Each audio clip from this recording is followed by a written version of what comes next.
ఉన్నారు. మొత్తానికి అక్కడ జరిగింది ఏంటంటే, ఎందుకు చెప్పాపెట్టకుండా నలుగురు పోలీసులు ఆయన్ని అరెస్ట్ చేశారు.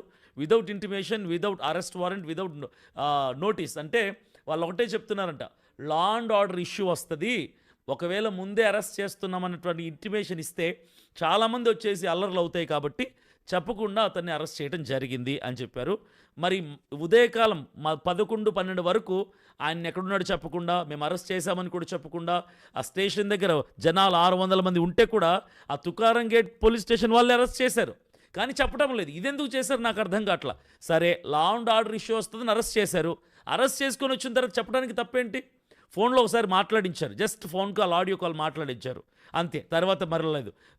3 గంటల తర్వాత సాయంకాలం 4 గంటల టైంలో 4:30కి కరెక్ట్గా అజయ్ బాబుని కోర్టులో సబ్మిట్ చేశారు. ఈరోజు కోర్టులో సబ్మిట్ చేస్తే అక్కడ అన్ని విషయాలు మాటలు జరిగిన తర్వాత అక్కడి నుంచి ఇమ్మీడియట్గా అతన్ని రిమాండ్కి పంపించారు. అంటే చర్లపల్లి జైలుకి అతన్ని పంపించారు. 5 రోజులు రిమాండ్ వేశారు. అయితే రేపటి రోజున రేపు ఉదయం 8 గంటలకి మేము అక్కడికి వెళ్తున్నాం. Press meet పెట్టబోతున్నాం.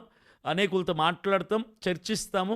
రేపు ఎట్టి పరిస్థితుల్లో కూడా బెయిల్కి అప్లై చేసి అజయ్ బాబు గారిని బయటికి తీసుకురావడానికి ప్రయత్నం చేస్తున్నాం. ఖచ్చితంగా రేపటి రోజున ఆయన్ని బయటికి తీసుకొస్తాం.